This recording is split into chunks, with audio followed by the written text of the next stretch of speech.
Dalam rapat dengar pendapat dengan Komisi 3 DPR RI, Kapolri blak-blakan memaparkan kasus pembunuhan berencana terhadap Brigadir Joshua yang diotaki mantan Kadif Propam Polri Irjen Verdi Sambo. Berikan keterangan secara jujur dan terbuka. Dan ini juga yang kemudian penuhi undangan Komisi 3 DPR RI, Kapolri paparkan penanganan kasus pembunuhan berencana terhadap Brigadir Joshua yang diotaki mantan Kadif Propam Polri Irjen Verdi Sambo. Kapolri juga singgung motif pembunuhan Brigadir Joshua oleh Verdi Sambo dan kaki tangannya. motif Saudara FS melakukan perbuatan tersebut karena yang bersangkutan marah dan emosi setelah mendengar laporan dari Ibu PC terkait dengan peristiwa yang terjadi di Magelang yang dianggap mencederai harkat martabat keluarga. Untuk lebih jelasnya nanti akan diungkapkan di persidangan. Meski sudah memaparkan motif, namun anggota Komisi 3 masih merasa pemaparan Kapolri belum cukup terang. Karenanya sejumlah anggota mendesak Kapolri untuk mengungkap motif terjadinya pembunuhan terhadap Brigadir Joshua. Tetapi terkait dengan motif, kami pun masih tadi mendengar Pak Kapolri bilang bahwa tunggu sampai di persidangan. Nah, Pak Kapolri, jangan sampai hal ini menjadi pertanyaan kembali di tengah masyarakat. Kenapa kasus ini tunggu persidangan?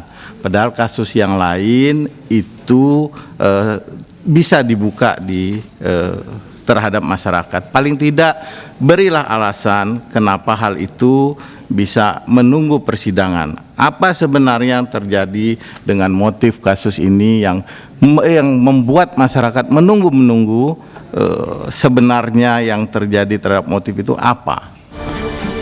Selain itu, Kapolri juga memaparkan soal bersih-bersih di tubuh Korps Bayangkara, mengingat puluhan personel polisi terindikasi melanggar kode etik dan profesi terkait kasus yang menjerat mantan Kadif Propam Irjen Verdi Sambo. Kapolri memastikan sanksi disiplin dan pidana akan dijatuhkan pada mereka yang terbukti melakukan pelanggaran, baik etika maupun pidana. Untuk itu, sidang etik akan segera digelar. Saat ini sudah kita tetapkan sebagai tersangka terkait dengan laporan polisi di Bareskrim sehingga tinggal 16 orang yang ada di Patsus, sementara sisanya menjadi tahanan terkait dengan kasus yang dilaporkan di Bareskrim. Kami tentunya berkomitmen untuk segera bisa menyelesaikan proses sidang kode etik profesi ini dalam waktu 30 hari ke depan. Ini juga untuk memberikan kepastian hukum terhadap para terduga pelanggar. Hal ini menuai apresiasi mayoritas anggota Komisi 3 DPR RI. Meski demikian, Kapolri tetap diingatkan untuk menjatuhkan sanksi yang sesuai dan tidak tebang pilih. Tanpa adanya diskriminasi, Pak. Siapa yang salah harus dihukum sesuai dengan tingkat kesalahannya. Jangan ada yang quote and quote diselamatkan. Karena pasti akan tercium baik mulai dari internal maupun sampai ke kami ke eksternal. Dan di sisi lain juga jangan sampai latah dan gebiah uyah, Pak. Artinya jangan orang yang tidak bersalah ikut terhukum atau melakukan kesalahan kecil tetapi hukumannya tidak sesuai lebih berat. Kurang lebih seperti itu.